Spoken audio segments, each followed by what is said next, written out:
Good morning, everybody. I can say I'm delighted to be here today. I've always been a big admirer of the business school here, both of the rigour in which you approach strategic questions and challenges, but also the learnings and skills that you impart to all of your graduates. And actually, a number of Sky's top executives have been through your doors.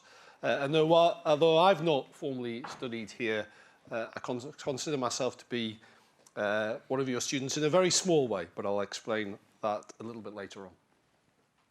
Now, in 2009, I was lucky enough to come here and speak at your Global Leadership Summit. And at the time, I'd just been appointed CEO of what was then BSkyB.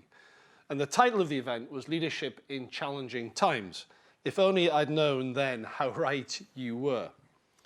Today, what I wanted to do to kick off is really develop that theme into what I call an age of uncertainty, and specifically what that means for leaders. Now, the context for all of us is a world change, I think, dramatically, even from the one that we discussed in 2009. It seems to me that all large institutions, whether businesses, political organisations, and even many social bodies, face a need to reinvent themselves to reconnect with people's lives. We're all aware that corporations have lost trust, and many, of course, have lost their customers too. But I think it's not just big business that needs to change. The political institutions that we've grown up with seem increasingly out of touch with real life. Social and community structures are in flux too. And I think the financial crisis really put huge pressures on standards of living. And from all of these events, I think one thing we can be certain of is people have pretty much had enough. If nothing else had happened, I think there would be a strong case for broad institutional renewal. However, if that wasn't challenging enough, well, these shifts in need and expectation are now being amplified by changes in technology, which are collapsing and converging sectors. They're lowering the barriers to entry for new startups. And of course, they're enabling brands to grow on a global scale at an unbelievable pace.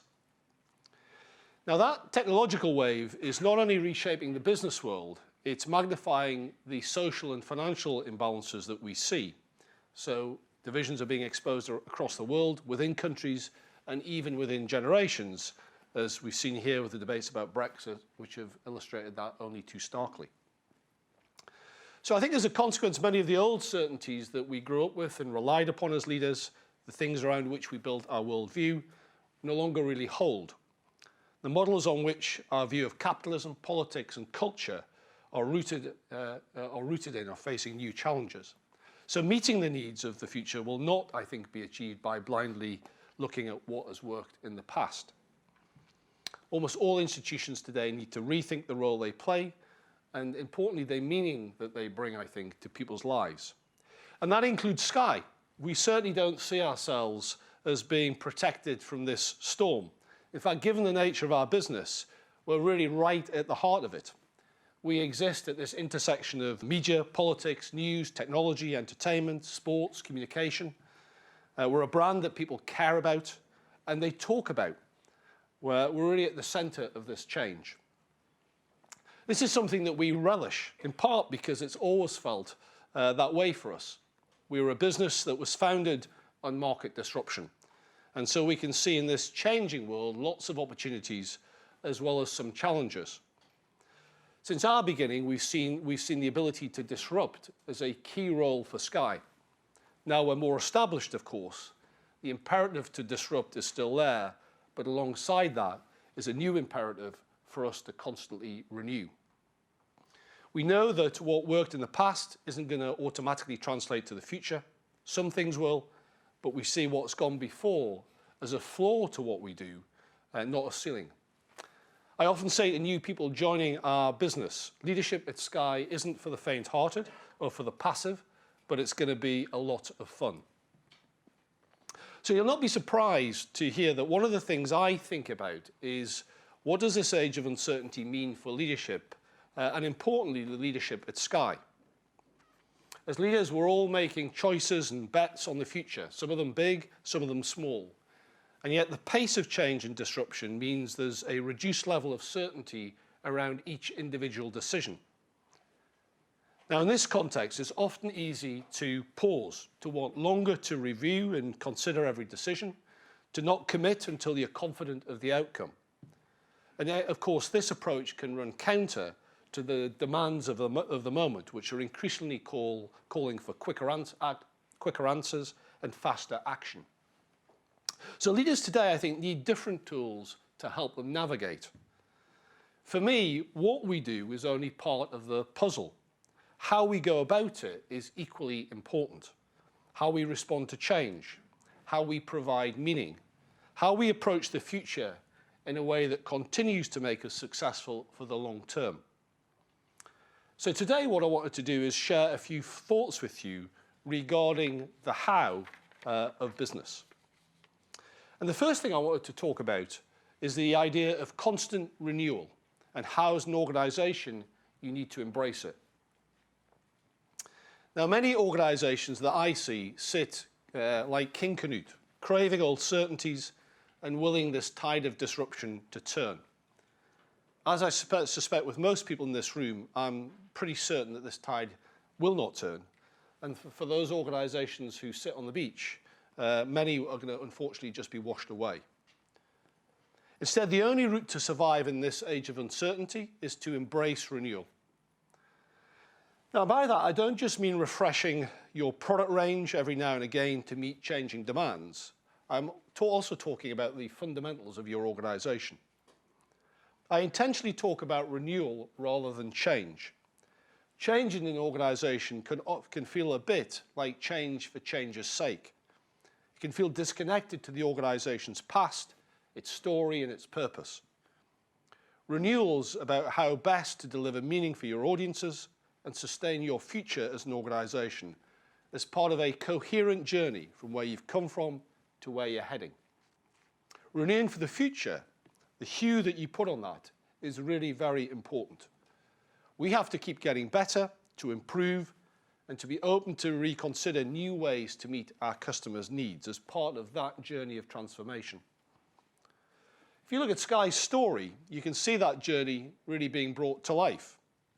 We started out as a satellite pay TV company, disrupting what was then the stale analog TV world of the late 1980s. It wasn't easy in the beginning, and it took time, of course, for us to establish our brand. But once we hit a certain level, we looked to broaden our business. We quickly understood the opportunity in more high-quality, personalized viewing. So we created Sky Plus and then Sky Plus HD to open up new market segments. We were early to realize the value of communications to the entertainment experience. And in 2006, we moved into broadband and telephony. We're just now moving into mobile telephony. We also saw the emerging differentiation available in content, not just in traditional areas like sport and movies, but the development of must-see general entertainment. And we've invested in becoming a major creator of our own content. And this is not just something that we share with our customers. Today, we're a significant distributor of content right around the world. We've also understood the importance of access to content through different platforms, as well as being the biggest provider of subscription-based TV services today. We're a rapidly growing on-demand digital company, and we're also now a major digital retailer. These are just a few examples of our journey of change. Each step in that journey has been considered carefully. None have been changed for change's sake. They've been part of an attempt to renew our business, to transform our offer, building on our past, but enabling us to be better prepared to deliver for the future. So at Sky, we love our past. We just happen to love our future even more. Now, many of these changes have required significant shifts in our model and our culture, transforming our organization from a team able to build and market cutting-edge technology into one that can create and curate original content requires a change in culture, in mindset, and in our skill base. Also, building the capability to sell leading over-the-top streaming services from a business built on direct-to-home satellite services, actively seeking to disrupt our own model, was not straightforward. It required a significant change in attitudes across the business. Many people fretted about it at the time, yet we had a clear belief that this would help us deliver for a new customer base, and therefore we had to embrace it and we had to step into it. So renewal's not easy. It takes determination, some courage, and consistent leadership. It's not about decrying the past. It's about using it as a stepping stone to tomorrow. Renewal is essential to enable organizations to survive today, and in my opinion, it should be at the core of every business. Now, on this journey of renewal, it's really important to remember that results only exist on the outside. What I mean by that is that everything we do in our business is simply a means to secure happier customers who are getting more out of Sky.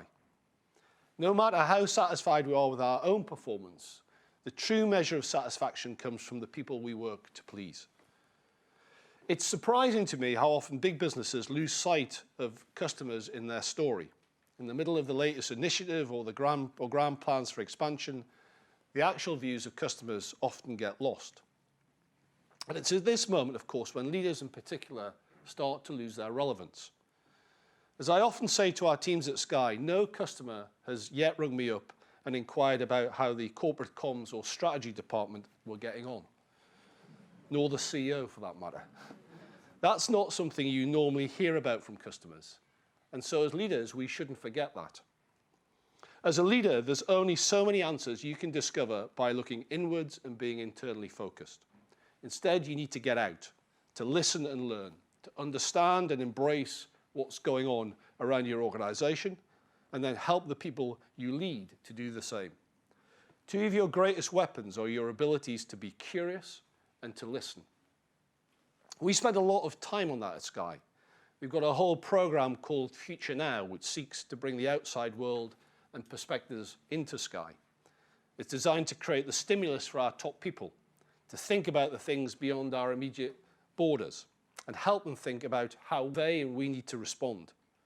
We've done this through major events, a regular series of conversations in our office. We've now got an app which enables our execs to share content and ideas, and then a comprehensive training program which underpins it all. Of course, as leaders, you should never stop looking out and learning about what's going on in the world. But in my view, it's organizations today and in the future have got to get a lot better at helping their people to do the same. Now, looking out and learning are helpful, but we also need a team of people with the right mindset. When thinking about leadership, I like the metaphor of mountaineering. It implies a clear destination reached only after a long climb, a team working together to get everyone to the top, and a sense of real achievement when you get there. The journey usually starts the same way, full of expectation and quick progress. But halfway up, the gradient changes, and suddenly it's tougher going. It often feels like there's a mist that's descended. So when you look forward, you can no longer easily see a sparkling summit. In fact, sometimes it's hard to see the path ahead. Leaders today have to work out how to keep making progress whilst avoiding the cliff edges with less certainty of where they're heading. There are a couple of things that I work on with my team to help them navigate. The first is helping them develop a head for heights. Running complex organizations today isn't easy. If you're hoping for a comfortable stroll at the top, well, I'm afraid you're in the wrong job. The right mindset means being comfortable with that and having the resolve to keep moving forward step by step. I often talk about mountain people as the sort of people we need at Sky. These are people who use language like can, will, and why not, as opposed to can't, won't, and yes, but. I find that how people frame a challenge or opportunity can be very telling. We're trying to develop people who look up more than they look down, who are prepared to take the big leaps at the right time and are never satiated with success. So when the clouds descend, their mindset is what helps them keep moving forward rather than somehow clinging to the mountainside. The second thing we work on is to really focus on what success looks like, to keep that picture in your mind. This is something I've learned from our association with sport and the arts in particular. Being able to visualize success, to picture the summit, helps people to remain focused when the going gets tough and, importantly, to stay optimistic. So at Sky, we talk a lot about what it's like when we're at our best, and it's something that I encourage. What it is that people enjoy about Sky, about their role and working with their colleagues when we're working at our very best. It's amazing to hear the stories people tell. And it's also very instructive in how we can create as many opportunities as possible for people to work at the best. And the great thing about identifying these success stories and then celebrating them, for me, is it says to the organization, if we can do it here, then we can do it over there. The mindset of your team really matters, but so do the goals that you set them. One of the privileges of my job is I get to work with lots of high achievers. What's really struck me about them is that they aren't worried by the fear of losing. The truth is they experience that quite often. What they chase is performance. Performance is what matters, and that's what we seek too. We're confident that if we keep improving our performance as individuals and as an organization, then the results will follow. Of course, results matter. My point is that just solely aiming to win is self-defeating. You obsess with the outcome and you forget what it is that will enable that outcome to become possible. So as the legendary NFL coach Bill Walsh put it, I directed our focus less to the prize of victory than to the process of improving. I knew if I did that, winning would take care of itself. I think it's a great lesson for life. In a world of greater uncertainty, this is going to become more important. Markets predict results, shareholders demand results, the media scrutinize results, who's winning, who's losing, what's up, what's down. But life doesn't exist in a spreadsheet, just numbers. It's so easy to fall into the trap of simply chasing short-term results. Organizations often stress about outcomes. It's unfortunately something that you just can't control absolutely. What is in your control is the process of what you do and how you go about it. So our efforts as leaders need to be deployed not at demanding victory, but enabling the organization to perform at a level that will make success possible. I should say I'm no fan of losing. I don't like it, but I've seen it often enough. Losing in business also has consequences. If you aren't winning, then the people who suffer first are your customers and your employees, the very people who you rely on the most to win again in the future. We're not here to fail. We're here to succeed. But knowing how to do that and retaining the muscle memory of success is important. To win, you need to focus on performance and process. Finally, we know that in a world of uncertainty, we're all looking for meaning. For most people, work isn't just about the 9 to 5 and getting the paycheck at the end of the month. We get so much meaning in our lives from what we do and seek as organizations, and the culture that exists is one of the things that help us to develop that meaning. One of the roles of the leader, I think, is to find the essential truth of the business, the core convictions that exist in the company, to find them and to celebrate them and ensure they're embedded in the culture of the organization, and to find where these are not being lived and then to challenge those and to learn from it. What's unique about Sky's culture? Well, I think we fundamentally live to believe in better. We're optimistic about the future and our ability for us to create improvement in entertainment. We push ourselves and the boundaries to deliver it for our customers. Sometimes it's big leaps that transform how people experience Sky. Other times, it simply involves going the extra mile. My role is to both focus our teams on this truth, to remind them of who we are and why we're here, and then to give them the opportunity to live that every day at work. If you can find this conviction, something people generally recognize as being the reason they want to be part of your organization, and ensure it's at the heart of what you do, motivating people isn't a challenge.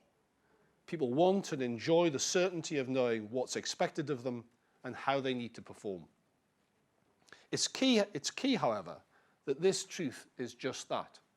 It's got to be true, authentic and unspun. Creating an ideal culture won't work if it isn't true to who you are. So I mentioned at the beginning that I admire the school here. I personally learned a lot from Rob Goffey and the value he places on authenticity.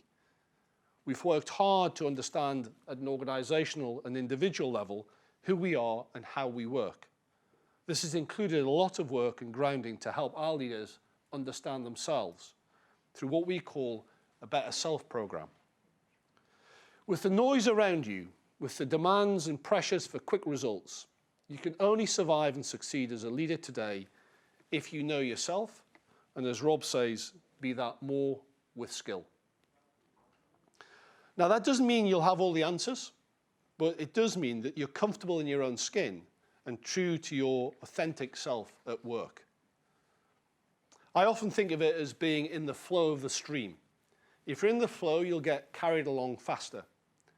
If you're constantly trying to go against it, trying to be something you're not, the flow will sap your energy and your motivation.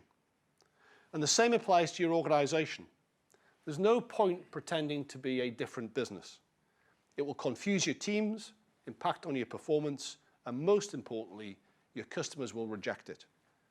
Instead, find the essential truths of your business and live those. Let me close by saying that this new world may be felt by some to be a frightening place. Old truths are disappearing, the established order of things is being challenged, the path forward is often unknown.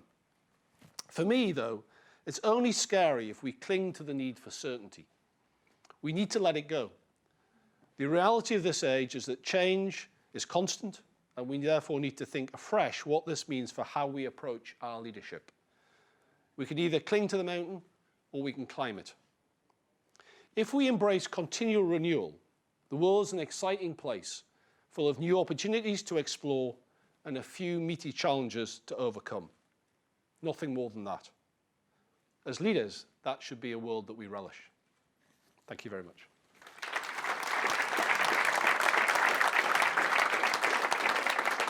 Thank you, Jeremy. I've got some questions that I'll be asking to kick us off, get our conversation started, and then we'll open up for questions from the audience. I want to begin with a question about one of your main themes, which is about the need for constant renewal. I think you said it's only scary if we have the need for certainty, but all of us have some need for certainty. If we're going to understand the world around us and be effective in it, we need to know the sky is up there and the ground's down here, and kind of the basics of how things work. What do you provide at Sky that gives people that grounding in an era of constant complexity and change? Well, I think strategic direction for the business and the areas that we seek to participate in are things that are relatively constant. So if I think of my time at Sky, we've probably made 3 or 4 big pivots, if you like, or big moves into new businesses. All of those carefully thought through and done, not without risk, but certainly not recklessly. So I think at the start, focusing and really understanding what it is that you're good at and where you want to play as a business is really important. And there are lots of examples, I think, of businesses who change those big focus areas too quickly and come unstuck. The second thing I think underneath that at the organizational level are just the values that underpin the organization.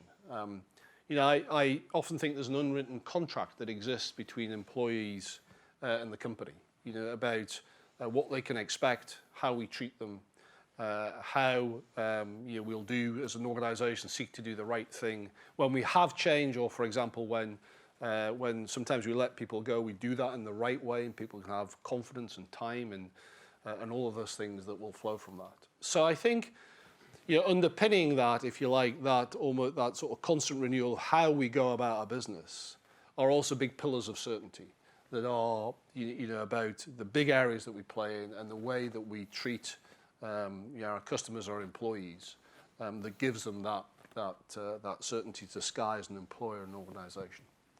Okay. Say a little bit more about what are those values at Sky? Well, I think for us, we would say we have 4 or 5 kind of key values that we focus on. Doing the right thing is an important underpinner to all of that. Being a responsible business for how we operate, how we treat customers, how we treat our employees is core to all of that. We would describe ourselves as being irrepressible. What do we mean by that? Is that constantly wanting to improve and challenge and move on. Being inclusive, inviting. We recognise we want to create an environment where customers join in, where we welcome to Sky and we say, come in, here's what we do. And hopefully when you do that, you'll like what you find. And similarly to employees, we have a core belief in teamwork, that we're better together than we are individually. And that requires us to be effective collaborators and to be inclusive. To be tuned in as a business, to be tuned in to the buzz of what's going on about us, not to operate in a bubble, but to sense the change that's around the business and what's emerging as a business. And always to be in, if you like, the sort of the zeitgeist or the beat of what's going around us, not to be disconnected from that.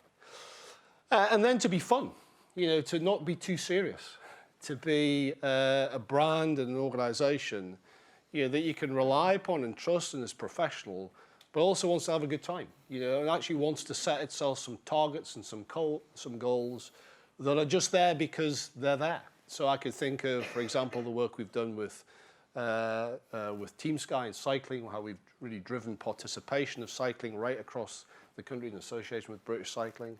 Establishing the first team to win the Tour de France, would be a good example of that. The work that we're doing in the environment, or the work that we're doing with young people. All of these things have just come from the business because actually they are ideas that have emerged that we want to progress. So I think this whole idea of kind of creating an environment where people can come and be their best, but a reasonably fun environment that does fresh and new things is really important. Mm-hmm. Well, maybe you can help me make that a bit more concrete for people here. What does that actually mean at the level of practice in everyday life? How do you reinforce those behaviors? How do you ensure that those things, everything you've just said, which sounds great, is the reality of the business? Well, I think if I went to the heart of Sky, I think we have a belief that really effective decision making, the thing that really drives the business, effective operational strategy, if you like, rarely comes from one place. So it comes often from the intersect of perhaps marketing, finance, operations, content, technology, let's say. So we have a real belief in bringing groups of people together to deal with the challenges and opportunities that the business faces. And we recognize that often that creates some creative tension as you search for that, but that's often where the edge comes in our decision making. So one of the core roles of leaders is really to occupy that space and to be in the middle of that space and to do a number of things, to draw in the best from around the business. A little bit, not so much to police it, but to make sure that stays in the right place, and that's a positive, fertile environment for the business. To seek out where that's working and to share that broadly across the business, a core role of what I would do, and to be in the business, to be actually as leaders in the organisation, not disconnected for it. And you can think of that at multiple levels. I mean, one for example of that would be we have completely reinvented, our work environments in Sky. Today they are very, very open. They're interconnected. We're trying to bring people together throughout the kind of day, not have people sectionalized off. We've invested a lot, for example, in our meeting spaces, our food provision, all of these things, because we know that this is where the conversation happens. And we want to really encourage that because we know that when we bring smart people together in not too structured a way, that they will self-organize and good stuff will flow from that. And the role of a leader is to create that environment. You can create it at my level, at a very, very high level, right across the business, or lower down, you can create it in an individual work group. Okay. I want to switch gears just a little bit, but still talk about leaders and leadership culture there. You rightfully note that individual leaders need to, I think you say, get out, listen, learn, understand, embrace what's going on around the organization, help other people to do the same. but does the same apply at the corporate level? Can business afford to ignore the surroundings that you're in the larger environment? How does Sky get out into the world and manage those social and financial resources and issues? So absolutely it does. I think business cannot live in a bubble, and you can see many real world examples of big businesses who do that and who don't respond to what's around them, and it rarely leads to good outcomes. So how do we go about that? Well, first of all, we have a program right across Sky. We call it the Bigger Picture, which really brings together a lot of the work we do in communities. For us, it focuses on 3 or 4 areas. Grassroots participation in sport. Obviously, we have a big heritage in sport. We're an enormous believer in the power of sport to improve people's lives. So we have programs right across our businesses that really use the power of sport to reach out and connect with young people in particular. We have a program today called the Sky Academy, which is really focused around young people and how do we bring young people into the business and give them experiences of work. They could be day experiences. We've got a great program which allows people to create their own content in our own skills studios. We bring young schools in to do that, really experience the process of creating media in an all-digital world. We've got a huge program of internships. We've got academies for young software developers. And all of this is trying to do our bit to focus on young people and give them greater opportunities. We have always taken a strong position on the environment. The world's ability to manage within its the resources of the world, of course, is going to be one of the great themes of our time. And we think we've got a role to play. Now, as a business in media, we don't have a huge environmental footprint ourselves. We need to manage that appropriately. But of course, we've got a big voice. And so we can put a spotlight on many of the issues of the environment for our customers. We know our customers care about these things. We know they're complicated issues. And we know that they would like to understand and do more. So in the past, we had a campaign with our customers to save 1 billion trees in the rainforest in Brazil, because we know that unless you save the rainforest in Brazil, forget everything else. Today, we've got a program that's just recently launched called Sky Ocean Rescue, where we're focusing on ocean health with a start on single-use plastics and the effect of single-use plastics in terms of the oceans. And we can use channels like Sky News, for example, to really bring this to life for our customers. And then all underpinned with this idea of doing the right thing. Stuff doesn't always go right in business, right? But when it goes wrong, we can react a certain way and we can fix things quickly. And we want to build a reputation with our people, with the businesses we work with, and with our customers, that Sky is a brand that they can trust. And I think when you put all of that together, that sort of builds a big plank of the business. Now, in addition to that, really, that's reaching out is a core part of my job. So yesterday, I was in Rome, talking a lot about to the political establishment there about what's going on in Italy, what's important to them, and then that allows me and the team to really reflect upon how can we amplify our contribution as Sky in Italy. And Italy is a fantastic country, but it has its fair share of challenges, and we want to do our bit. We're investing more, and we're very invested in that country, and we're going to invest more in that country. But understanding how we do that in a way that can really chime with some of the big, broad objectives that the leadership in Italy have, of course, is an important way that we think corporately about how we act. So I think what that pulls together is a sort of broad picture over time. Again, I think there are a few very singular things, but there are many things that you can do. And what I hear all the time is when we do that is I hear them being played back to us. And I try to think of that corporate outreach, if you like, as a bit like a jigsaw. And we're putting little pieces of the jigsaw in the whole time, and then what you get is you get a picture of a business that people quite like. Okay. And why are you doing those things? Well, I think centrally to that is because I think we at Sky believe that it's important. I think when you look back on the long years of your career, frankly, you know, the numbers will be a small part of that. Much more you look back and you'll say, what did I do with that opportunity? I mean, I often talk to people will roll through my office for a chat about their career. And it normally goes the same way. I'll say, well, you know, what would you like to do? And quite often they'll say, well, I wouldn't mind having your job. So I'm not quite ready to move yet, but anyway, that's okay. So I'll always ask people the same question. I'll say, why do you need my job? And quite often people will say why they want my job. And I say to them, that's not the question, right? The question I think to think about is why do you need it? Because I can tell you that, you know, of course the T's and C's are good and you've got a big position, you get paid a lot of money, that's great, okay?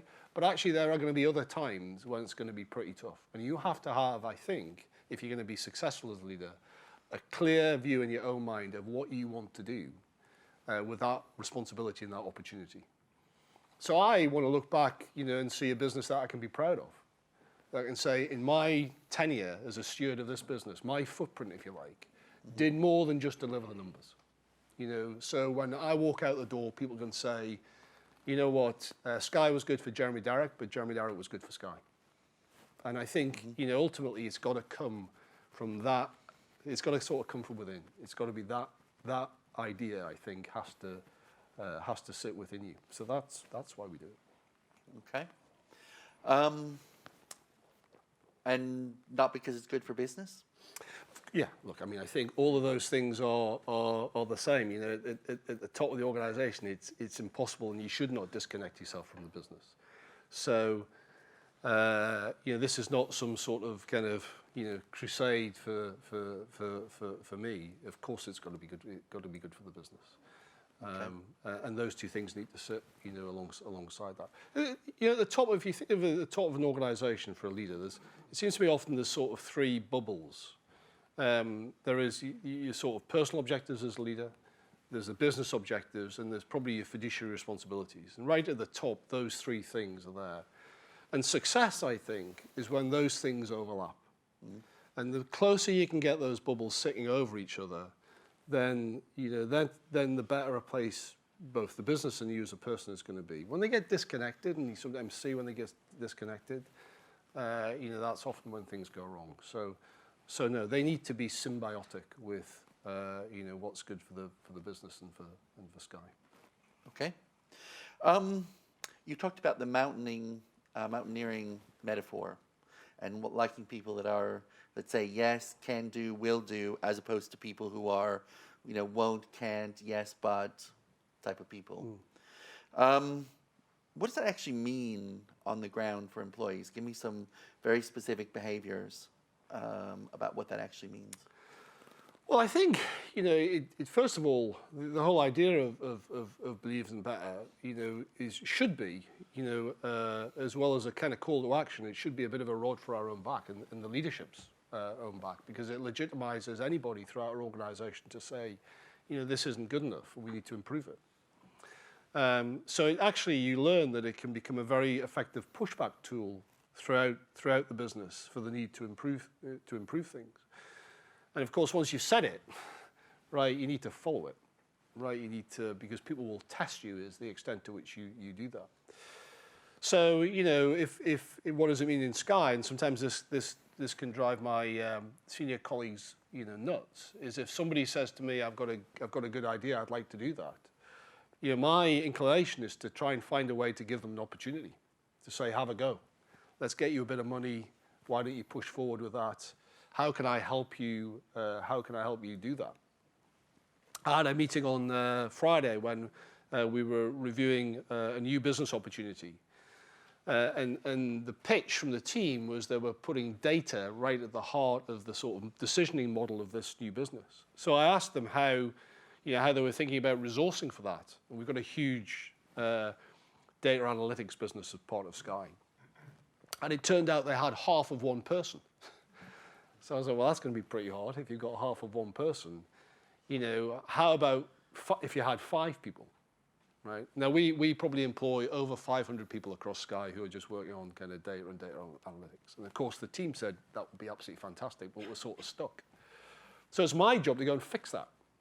So, I'll call the guy who runs data and says, look, come on, we can find 1% surely to help these guys. When you create that environment, what happens is you take small new ideas and you start to supercharge them. Because rather than the big corporate machine being sort of suffocating or above it, it's trying to get behind things and push them forward. So for me, the essence of Believe in Better is it legitimizes right throughout the business areas where we can improve and areas where we need to improve. And then we can start to coalesce the focus of the business, the organization as a whole, around improving those things. And then you see hundreds of examples of that being lived. I'll give you another example, little example. I was out with some of our engineers. We've got a huge engineer workforce.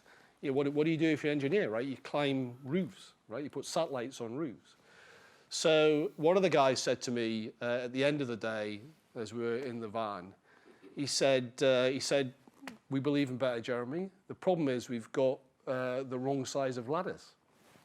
Pretty obvious, right? We've got short ladders and we've got very big ladders. What we really need is these intermediate ladders. Now, these intermediate ladders, it turns out, sit in collection points around the country, and if they have to go and pick them up and then have to put them back, and it's just highly efficient. So he said what would really, really help was if we had the ability to just select what ladders we choose for our jobs, because we know the jobs in this area better than anybody else. Seems obvious, right? So, when I come back, that's my problem to solve, right? Because he's right. And actually what I can do when I find these things is I can often crash through the system, and say, well, we're going to need a bit of extra money, and we can sort that out quickly. And I know it's not in the budget, but we'll step outside that and make it happen. And the great thing to me about big business, right, is if you can create the environment where 31,000 people are coming up with those ideas, you're not getting them all right, but you're getting enough of them right. That's when you start to get scale go in your favor. Right? That's when you start to apply leverage, right? And it may seem at one level like a little bit of a silly example, right? But actually, you know what? It's when you manifest that right across the country, right, that's actually quite a big idea, right? And there's a lot of efficiency and effectiveness that can flow from that idea. Those sort of things. Sounds great if I'm working for you. But what happens if I have the boss who I think is signaling to go back down the mountain, who's kind of not really going for better, and I've got an idea? What happens then? What do I do? Well, look. I think I've sort of learned. I have this view that if you think of any kind of classic pyramid, there's a tow bar, right, between the guy at the top and all the people below. So you're right. What I've learned is that actually what I mean is a sort of fixed space, if you like, between me and the people who work for me, and eventually me and the people at the front. And I dictate that space. Okay. So I'll decide where that space is. So the first job I've got to do is I've got to work on those bosses, right? And I've got to get them to move up, because I know that if I can get them to move up, then they'll pull everybody else up. They'll create space that everybody will move in.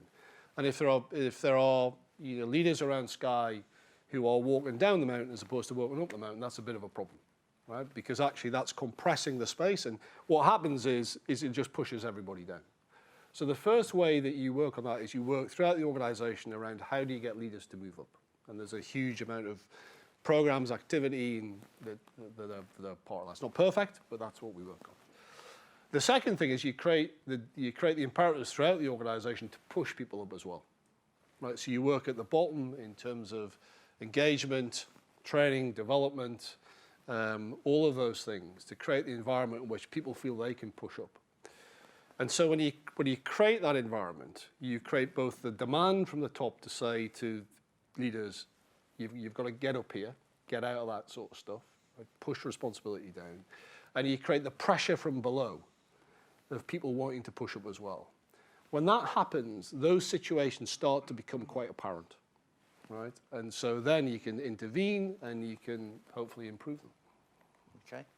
I've got lots more I'd love to ask, Sure. but I also want to make sure we open up to the audience. So, got questions back here. There's a microphone right here coming to you. Hello, Jeremy. Thank you very much for coming. My name is Dana Levy, and I'm from notfrom.com. You mentioned your involvement with the environment and the ecosystems, the rainforests and the oceans, which is really true leadership to actually bring those messages to the world. So thank you very much for that. My question is, we know that this kind of destruction that we cause is through overfishing, overfarming, and actually overpopulation. So how deep can you go with that message when you bring awareness? And also, do you see your organization need to be more involved with governments and influencing on those levels? Yeah, so I think, I mean, if you take an issue like, I mean, you take the environment as a huge macro issue, or you take something like the oceans, you're dead right, they're very broad. So our aspiration now with the oceans is really to focus on ocean health, which will get you into everything from sustainable fishing, plastics, pollution. There's a whole range of things. I think what we have to do underneath that, though, is we have to then deconstruct that into things that people can get their head around. So one of the things, I think the learnings that we've had around the environment is that big, broad issues often don't cut through because people are unclear what does that actually mean and then how it relates to them. So for us, as we started to get into the work that we're doing on the oceans, we're starting with single-use plastics, because single-use plastics are an enormous threat to ocean health.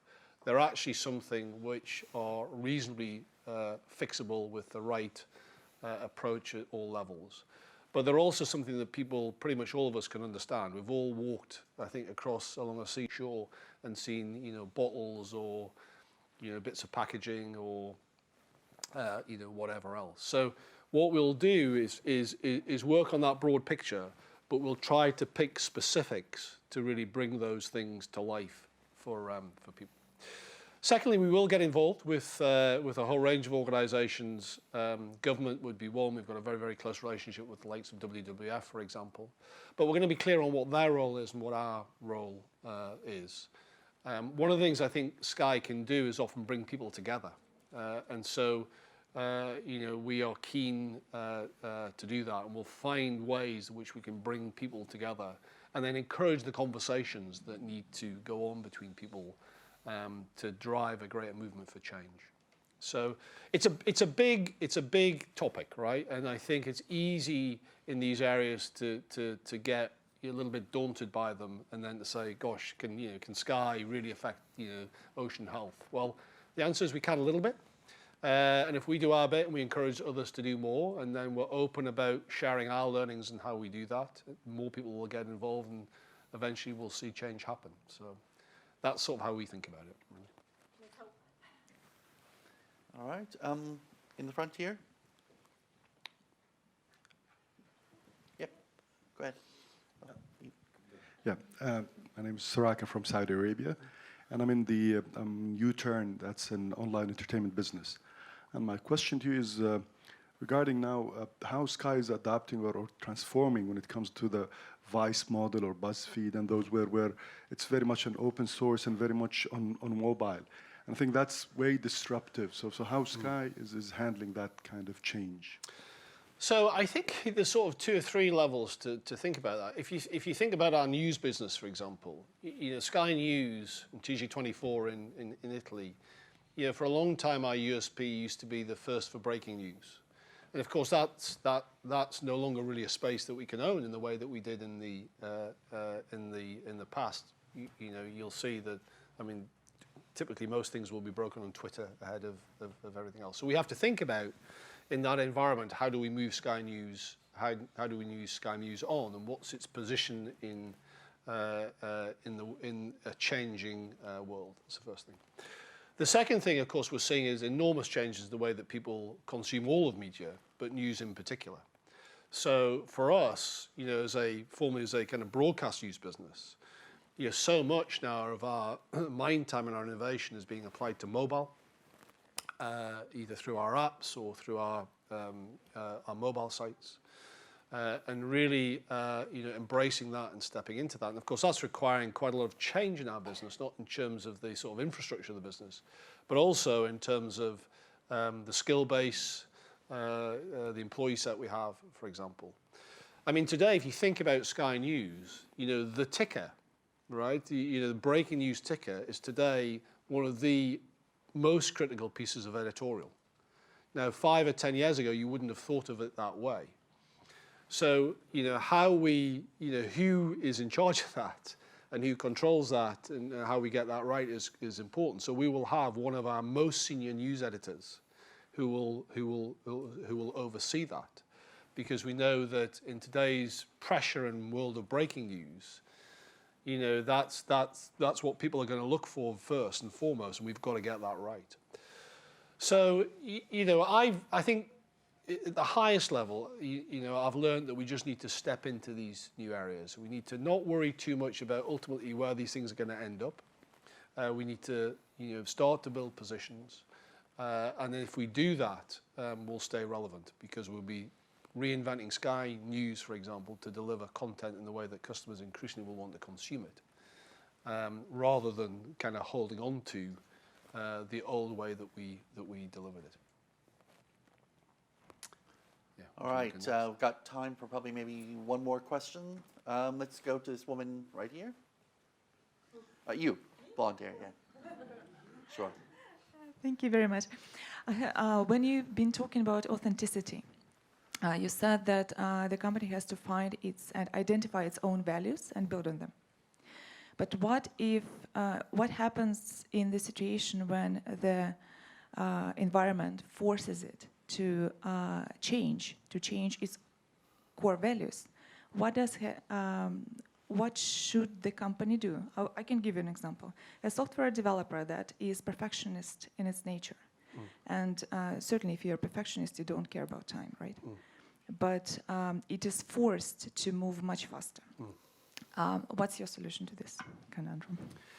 Yeah, look, I think sometimes these things can be uncomfortable. I mean, we believe in better, we don't believe in best, right? That's not to say that we don't aspire for best as Sky, but what we are not going to do is seek to let, we often say, don't let best get in the way of better. So actually there's an inherent pragmatism in terms of that view. You can see that, for example, in a lot of our technologies and innovations. If you look at the Sky interface on the TV, you'll probably never see something that is genuinely at the bleeding edge of technology. You'll see it at the leading edge. And the reason is, of course, we're in so many homes today. So one of the things that our customers appreciate most about Sky is the usability of its innovation and its technology, the simplicity of that. So understanding where's the right point in that curve to be is important. I think when the environment sort of butts up against your core values, the most important thing to think of a leader is to understand why your sort of values, if you like, let you down. What was the failings there, and start from there, rather than assume that you can kind of change your values because the environment, is uncomfortable around you. And I think that's really important. That manifests itself in an idea of a kind of cool head, if you like, under fire. And often, you see, even media organizations, when they get put into that maelstrom, how suddenly they find it very difficult to communicate. They start doing things that just look kind of a little bit random and a bit odd. And I think, the real importance of a strong value set is to actually allow you to navigate through that, whilst always challenging yourself and questioning yourself and saying, are the core fundamentals that we hold, are they staying relevant? Are they staying relevant to the world around us? So to me, I think, you change things like values very, very carefully and very slowly, you understand, when you're in uncomfortable situations, why it is that that you got there. Usually that's down to a sort of breakdown of process and quite often a loss of sight of this, but you change your values very carefully, because once those things change, you change the organization fundamentally. And as I say, then you suddenly start to become a different organization to the organization that people really bought into. And that's not a good place to be.